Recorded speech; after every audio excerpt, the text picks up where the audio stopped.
in LA this week. We stand against attacks on Jewish Angelenos. We stand united when it's tough, but especially when it's tough. The whole idea of art as a reflection of ourselves, the idea that we have the capacity to transform ourselves through art, and we do it every day. Basketball is one of the greatest venues for our young people to get out, boys and girls, to come participate, learn sportsmanship, respect, all the things they're going to need when they step off this court.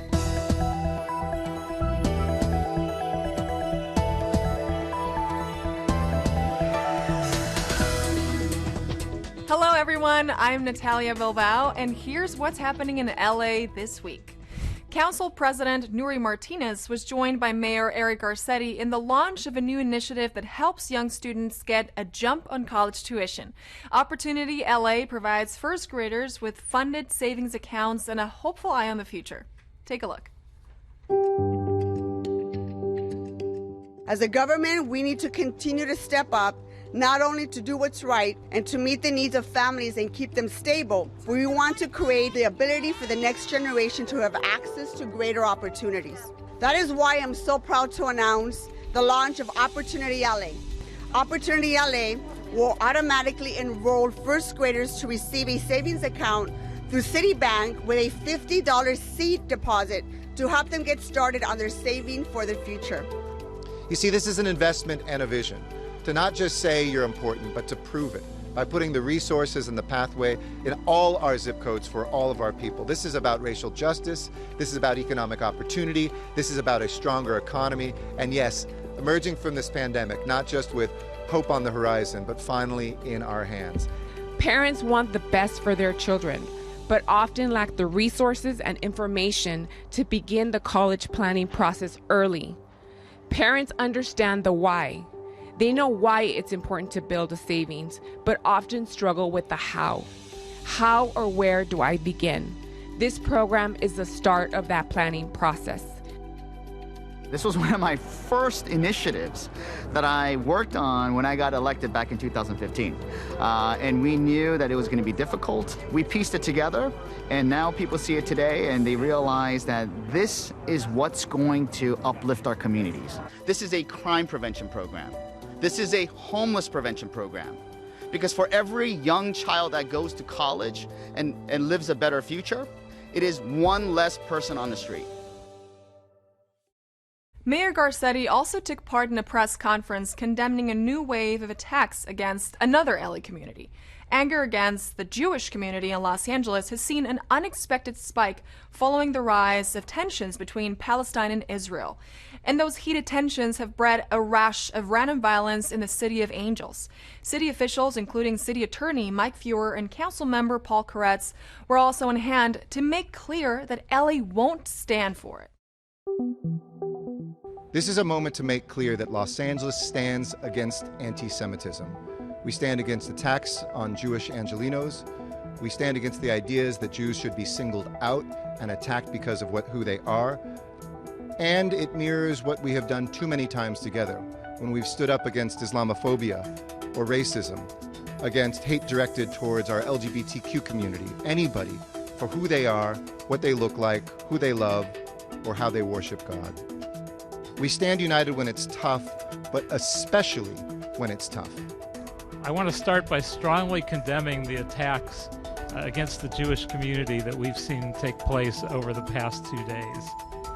2 nights ago, members of a caravan of pro-Palestinian protesters targeted innocent Jewish diners in a vicious attack while they were sitting down unsuspectedly outside a restaurant. And a separate attempt that took place where 2 drivers tried to run over a Jewish man who had to flee for his life. Both incidents were captured on video. I am outraged. Both these were anti-Semitic hate crimes, and they are unconscionable. The LAPD in the city of Los Angeles has a zero-tolerance policy for hate incidents and hate crimes. And by the way, we need to continue to emphasize the importance of reporting. You can't investigate, let alone prosecute a hate crime, if it's not reported in the first place. If that perpetrator continues without being held accountable, it's going to happen again to somebody else. And we are so much in this together.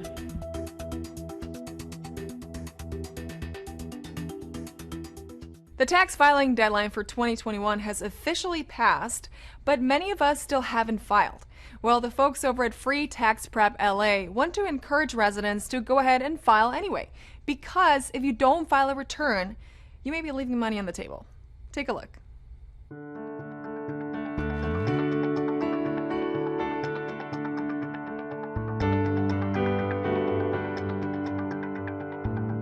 So Free Tax Prep Los Angeles is a public and private partnership. It's a campaign to educate taxpayers about tax credits that they might be eligible for. Every year, billions of dollars are left on the table unclaimed because people don't know about these credits. So Free Tax Prep LA is dedicated to telling people how they can file for free and what money they're eligible for.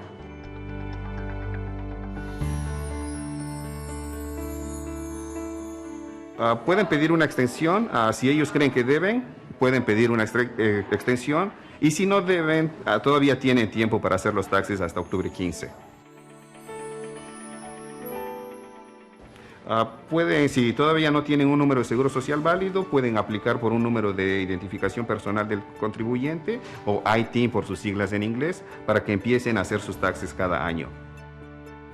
Y la importancia de invitar a otras personas a que hagan sus impuestos es porque aquí en este programa lo hacen, nos apoyan a hacer nuestros impuestos gratuitamente.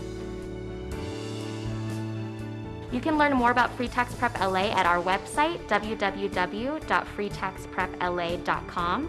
I'd like to encourage everybody that hasn't filed yet or is not sure if they want to, please file, don't delay, claim the money that's available to you today.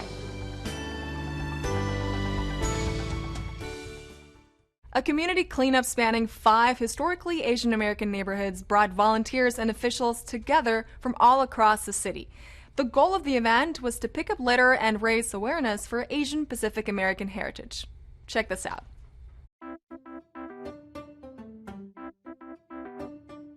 Today is a culmination of National Public Works Week and Asian Pacific American Heritage Month, and we've been organizing 5 sites across the city in Thai Town, Koreatown in Little Bangladesh, which is where we are now, a little Tokyo, historic Filipino town, and we just want to give people a space to give back to their community and to clean up our neighborhoods. This is the heart of Koreatown. I'm of Korean American heritage. This is where my mom's businesses were, a place where I grew up. So it's so important to let everyone know about the Asian American culture, just to spread the word about our contributions, not only to the city, but really to the history of this country. I think this kind of event, particularly at this moment in LA, is so important. And I think to have the opportunity to come together, different communities coming together, helping to clean up a neighborhood together, I think this shows how our city comes together in unity after a year which has shown us so much hate against people that folks perceive as outsiders. We stand against all forms of hate, all forms of violence, all forms of stigmatizing people, and we represent because we believe that there can be unity in our community, and it starts with respect for every single human being. And if you believe that, you ought to just clap your hands and shout out. Este año especialmente es muy importante este mes por esa razón exacta. Con toda la violencia que ha estado ocurriendo, la comunidad necesita sentirse apoyadas por sus líderes. Entonces, esa es una manera de poder hacer eso. Entonces, hoy día estamos aquí con el Departamento de Public Works para ayudar a ciertas comunidades del área a limpiar y agarrar recursos. Entonces, con nuestra oficina tenemos diferentes herramientas, diferentes información que podemos dar para la comunidad. This is important because we want to send the right message to our communities that we're in this together, and that as we're starting to reopen, we want to make sure that we come out of the pandemic stronger together than before we started. The Rise Apartments in Council District 9 has opened to take in unhoused veterans. The site offers residents the comforts of community living and essential human services on site. Council member Curran Price was present to tour the new facility.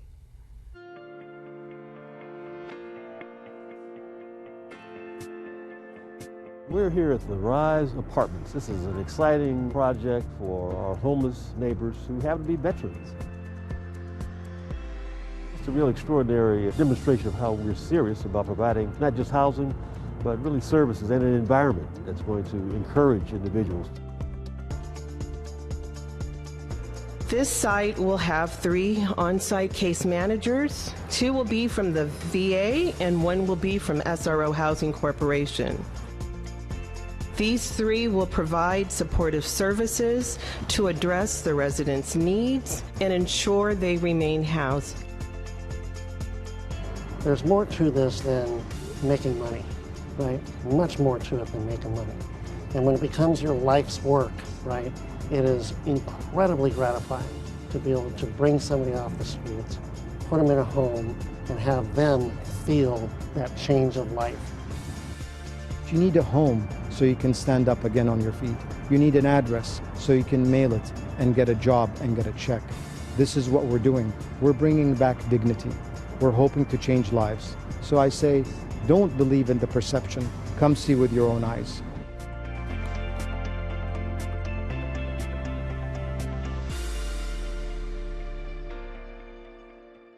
State Senate Bill 805 was designed to bring much-needed funding to struggling small community theaters. Actors Edward James Olmos and Danny Glover were in attendance to throw their support behind the financial lifeline for this important facet of Los Angeles culture.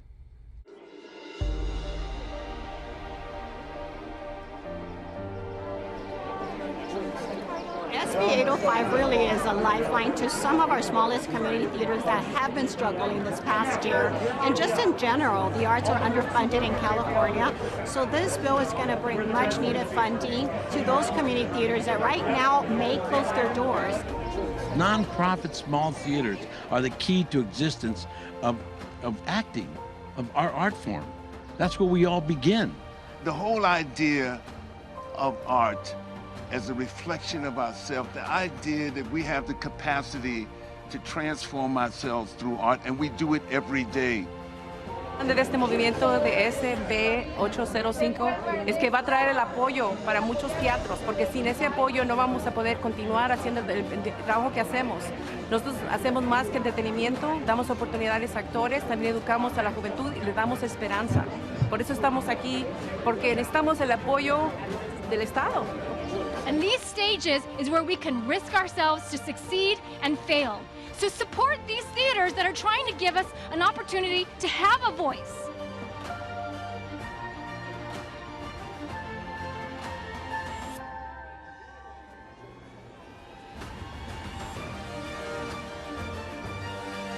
Call your senators, call your assembly members, and tell them to please add their names in support of SB 805. This is critically important if we want to see the arts continue in our communities.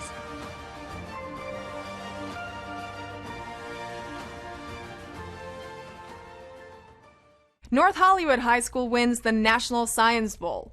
2 LA River recreation zones are reopening for 2021, and Team Cedillo celebrates kids with Happy Meals and more. These stories up next on City Beat. North Hollywood High School has won the U.S. Department of Energy National Science Bowl Championship, which took place virtually this past weekend. This is the second time the school has won top honors in the competition, the first being in 2001. The North Hollywood High School team has won the qualifying LADWP Science Bowl regional competition for the 22nd time in the last 24 years. The Science Bowl is a proud LADWP tradition and partners the department with 2 nonprofit organizations presenting virtual school education programs which focus on water and energy conservation. Councilmember Mitchell Farrell has announced that the Los Angeles River will once again be open for kayaking, fishing, and increased public access. From Memorial Day, May 31st through September 30th, 2021, 2 designated recreation zones, Elysian Valley and the Sepulveda Basin, will be open on a daily basis from sunrise to sunset. These zones provide safe, equitable public access and recreational opportunities for outdoor activities in one of the most beloved open spaces in Los Angeles. After last year's recreation season was halted due to the COVID-19 pandemic, new safety protocols will be in place to ensure the health of all participants. Team Cedillo and Manos que Sobreviven, MQS, recently held a continuation of their Children's Day celebrations in Council District 1. Today is a celebration of children, International Children's Day, and giving gifts and toys and just celebrating, innocence and youth and the happiness of children. The event was held at Florence Nightingale Middle School and included a drive-through as well as an in-person pickup of gift bags. Kids were treated to Happy Meals, toys, and fun family music. The giveaway was also supported by Children's Hospital at the LA Regional Food Bank. The LA City Library system is slowly opening up, but there are still lots of Angelinos hungry for books to consume in the meantime. We caught up with volunteers from the LAPL and the Los Angeles City Attorney's Office who joined forces to bring the community lots of free books. We are here today for the Central Division Book Club, our first book collection event. We have LAPD here, we have the Council District here, CD14. We have some community volunteers as well, so we're excited. We wanted to give back to different organizations, so what we did was Tia and I, who's from the City Attorney, got together and started collecting books, and we went to Union Rescue Mission, Midnight Mission, Downtown Women's Center, and Paros Las Niñas, and they all agreed to receive books. Bueno, nuestra participación es para unir con la comunidad y para que vean que también estamos aquí en otro sentido, como un evento como esto, recibir libros. People have been looking for a reason to go through their stuff. It's a form of not just spring cleaning, I think COVID cleaning. My husband was a chemistry professor, and I was a patent attorney. And through our careers, we collected many, many books. I'm just so happy that I could pass these on to a worthy cause and get rid of the clutter in my house at the same time. We're at a time now where everyone just needs a little bit more hope, a little bit more creativity, a little bit more happiness, and books are that, and we're excited to explore that together. In Los Angeles, there is a system in place that provides a stepping stone from community activism to local politics. Raquel Beltran from Empower LA spoke to Channel 35 about the importance of neighborhood councils. With 99 councils citywide and 1,800 board members, neighborhood councils allow voices to be heard from the grassroots up. Thank you for your interest in becoming a candidate for the Los Angeles Neighborhood Council system. A neighborhood council is a board of locally elected people from a specific geographic area. They are public officials. They are volunteers to the city. The kind of help that neighborhood councils provide to individuals or their communities is to be a voice for those individuals and for the communities that they serve. Neighborhood councils have a tremendous amount of influence. There are citywide issues that neighborhood councils weigh in on. It can be as broad and as large and as complicated as homelessness, or it can be as intimate and kind of localized as a streetlight. I can only encourage people to be engaged with their neighborhood council because they do have a voice at City Hall. Este programa únicamente es en la ciudad de Los Ángeles y es el más grande, el sistema más grande de este tipo en la nación. Angelinos should be a part of civic life in their communities, whether it's through the neighborhood councils or through some other means. It's important that we all be engaged. Stay up to speed on what's happening in the neighborhood council system is on our website, which is empowerla.org/get involved.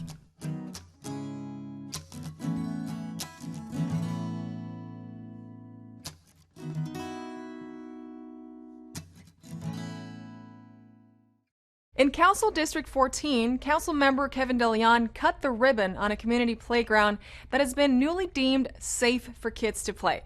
The long-abandoned basketball court in Ramona Gardens got a makeover courtesy of Legacy LA and the LA 84 Foundation. And the coach for the day was none other than retired LA Laker Michael Cooper.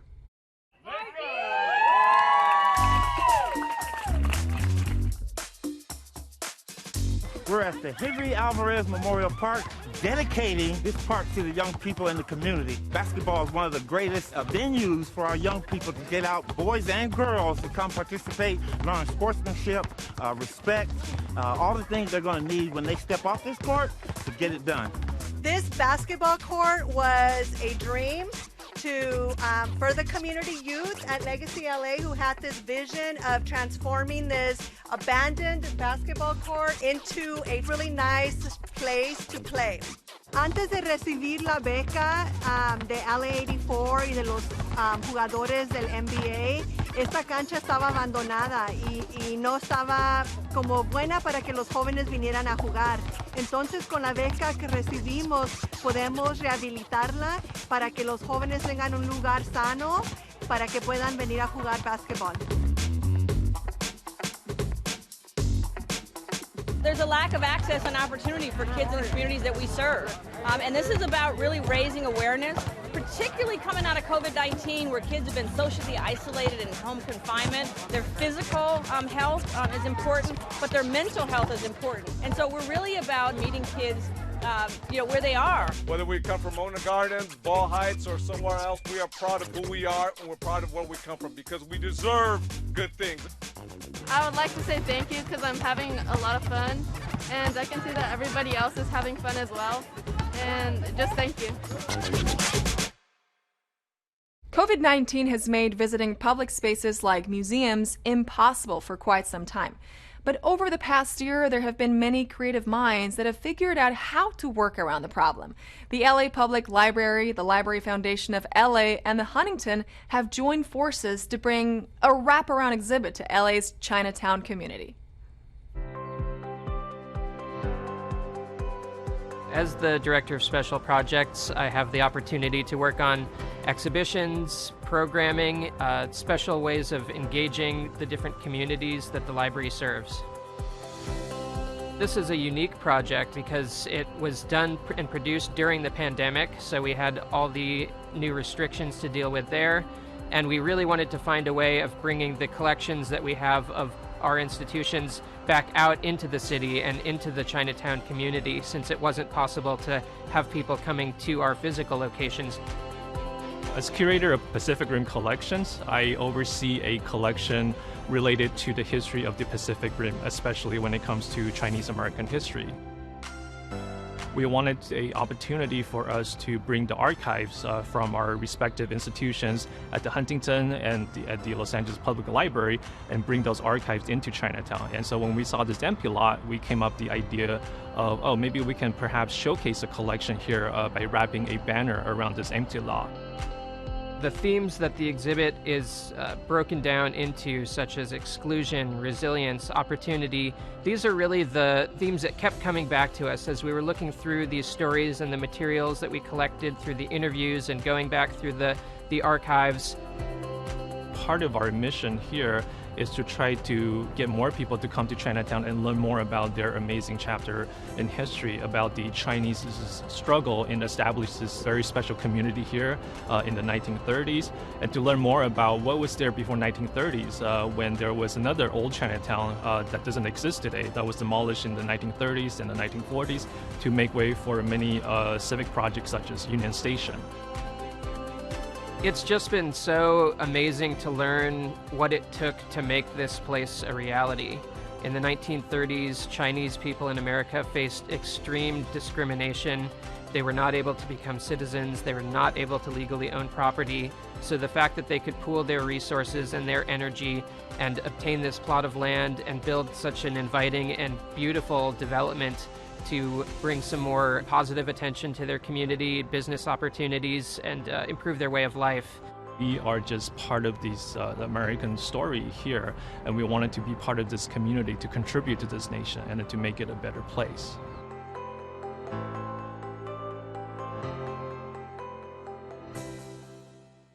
The character of a city is often defined by its skyline.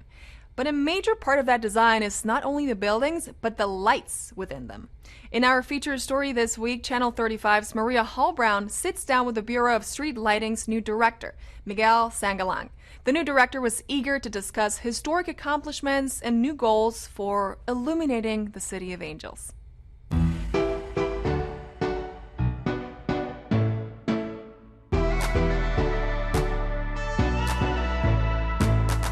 Well, there are over 200,000 of them, representing over 400 designs. Angelinos have had a love affair with them for many decades. I'm talking about LA street lamps. And I'm delighted to be joined today by the new director of the Bureau of Los Angeles Street Lamps, Miguel Sangalang. So nice to have you here. Thank you for having me as well. The very first time we had streetlights, there was a transformative change in how we approached public safety, and we thought that was a much safer than more illuminated city. Made night a much more pleasant time to be around and walking around the city. Now we actually see it kind of changing in the technology that we're applying, more around connectivity, and so it's been a way for us to install new technologies like 4 and 5G infrastructure. Clearly the digital divide is a really big place for us to accelerate and to try and work on, and we're going to be a partner in that. Vermonica. That was a light installation that had to be moved. We worked with the artists to rededicate it last December, and now we are able to kind of show it and display it. We hope to have a bigger fanfare about it and hope to light it up really well in the near future. Because we all know Urban Lights, which is in front of LACMA, but this also kind of represents the legacy of Los Angeles and the lamps from the different environs. Absolutely. I think it shows a great progression from 1925 onward to the history of Los Angeles.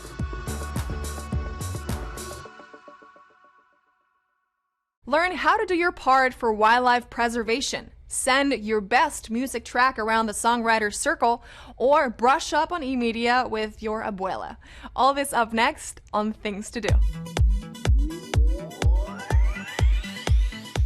The Los Angeles Public Library invites your teens to their latest online eco-awareness event, BioBlitz LA. The event will feature a discussion led by a guest speaker from the biodiversity team of LA Sanitation and Environment and will help bring awareness to the preservation of wildlife and habitats in Los Angeles. Participants can also expect a book giveaway made possible with the generous support of the Library Foundation of Los Angeles. Learn how you can support the city's efforts to preserve LA's urban wildlife at the BioBlitz LA, happening Thursday, June 3rd, beginning at 4 p.m. For more information, go to lapl.org and check out the events section. The Department of Cultural Affairs is working with the organization Art in the Park LA to bring you a Songwriter Circle. Host Monk Turner invites songwriters of all skill levels, styles, and backgrounds to participate. Get helpful feedback on your work-in-progress music from a community of fellow songwriters and learn more about the craft of songwriting. The Zoom gathering kicks off Fridays at 6 p.m. through June 11th. For more information, visit artintheparkla.org. The West Los Angeles Regional Library wants seniors to check out their latest online class.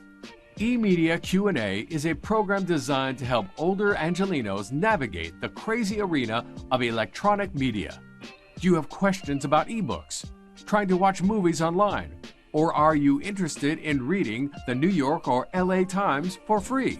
If so, this is the session for you. Bring any questions you have about e-media resources and librarians will be happy to assist, or just listen in and learn. So don't miss E-Media Q&A for seniors, happening Thursday, June 3rd at 10 a.m. For more information on how to participate, email westla@lapl.org. And that's a look at some virtual things to do.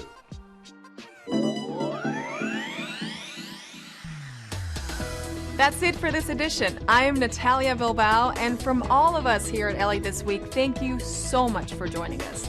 A reminder that you can catch us online at lacityview.org, and we're also on Facebook, Twitter, and YouTube.